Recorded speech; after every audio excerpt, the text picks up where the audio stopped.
Good evening. Welcome to St. Peter's Hove. I'm Father Alexander. Welcome to our next step in our walking tour through the Bible. I think we're at step 26, and we're getting to the crossing of the Red Sea. Now, we've just looked at the Passover, and the crossing of the Red Sea dominates chapters 14 and 15 of the book of Exodus. The crossing of the Red Sea is incredibly important. There are, in fact, three separate accounts, and they're sort of diced and spliced and put together. In one of the accounts, if you just read those two chapters, you'll see that the sea divides before Moses and the Israelites, and it's a wall to their left and a wall to their right. In another version, God causes a wind to blow all night. The sea is pushed back, and they cross on dry land. And then when Pharaoh and his charioteers follow, then the sea returns to its normal bed and Pharaoh and his charioteers are drowned. So they go through the sea rather, dry shod, whereas of course it's death to Pharaoh and his men. One possible historical explanation that's been put forward is that there was a tsunami. In other words, the sea withdrew, they crossed, and then the sea came back with a vengeance. Incidentally, we're not sure which sea this is. Is it the Red Sea, or is it the Sea of Reeds, or is it possibly the Mediterranean? It's not clear.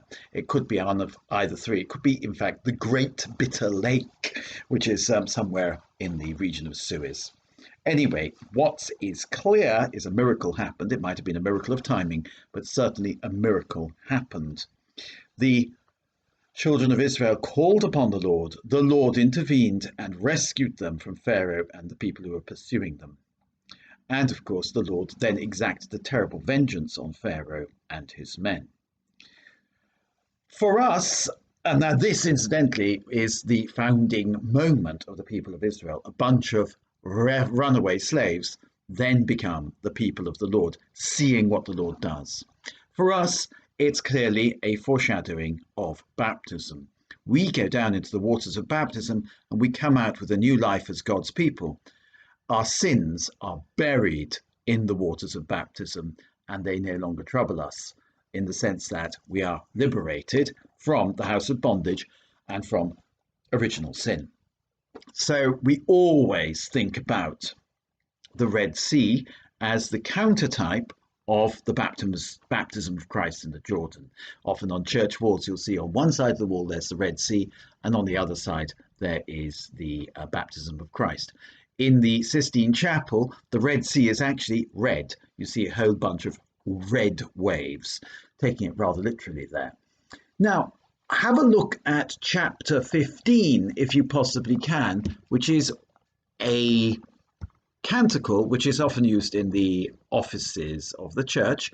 It is when the song of victory of the Israelites, and it is reproduced in chapter 15, verses 1 to 18. If you just want to have a quick look at that, put me on pause and have a quick look. So what's it saying? It's saying, I shall sing to the Lord, for he has covered himself in glory. Horse and rider he has thrown into the sea. Now, this presumably is the song taken up by Miriam, who is Aaron's sister, and of course Moses' sister as well, which she accompanies herself on the tambourine. It's a song of Israelite triumph. My guess, and it's only a guess because I'm not a biblical scholar, I'm just a biblical reader, same as anybody else, my guess is that this song is probably the oldest account of the destruction of the Egyptians in the Red Sea and the miraculous escape of the children of Israel.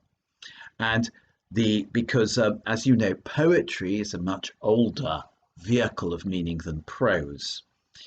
Now, so it gives thanks to the Lord. Pharaoh's chariots and army is hurled into the sea. The pick of his officers have been drowned in the sea of reeds. The ocean has closed over them. They've sunk to the bottom like a stone. Your right hand, Lord, wins glory by its strength. Your right hand, Lord, shatters your foes. And by your great majesty, you fell your assailants. You unleash your fury. It consumes them like chaff. A blast from your nostrils, and the waters piled high. The waters stood firm as a dike. The bed of the sea became firm ground. The enemy said, I will chase and overtake. I shall share out the spoil and glut myself on them, etc. But of course, God blew with your breath. The sea closed over them. They sank like lead into the terrible waters. Lord, who is like you, majestic in sanctity. And then it goes on to talk about the victories of Israel against the people living in Canaan.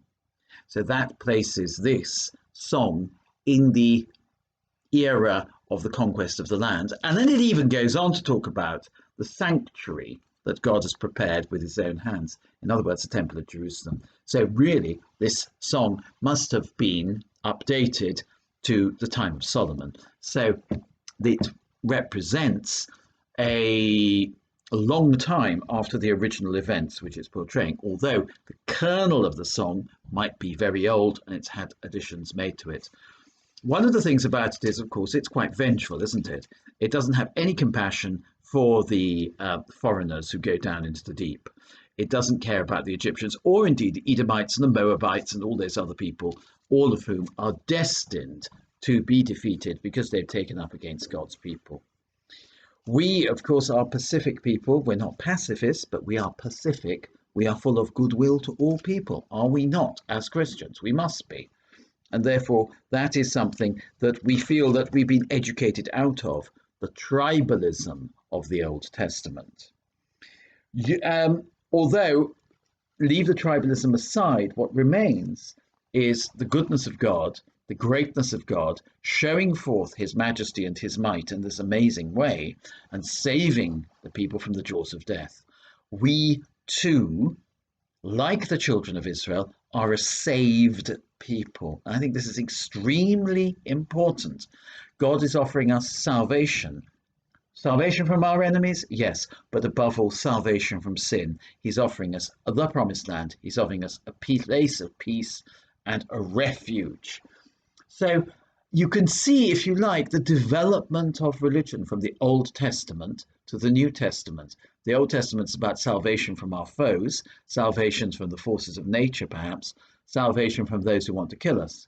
The New Testament is about salvation from sin and the salvation of our souls. It tends to be a much more spiritual vision.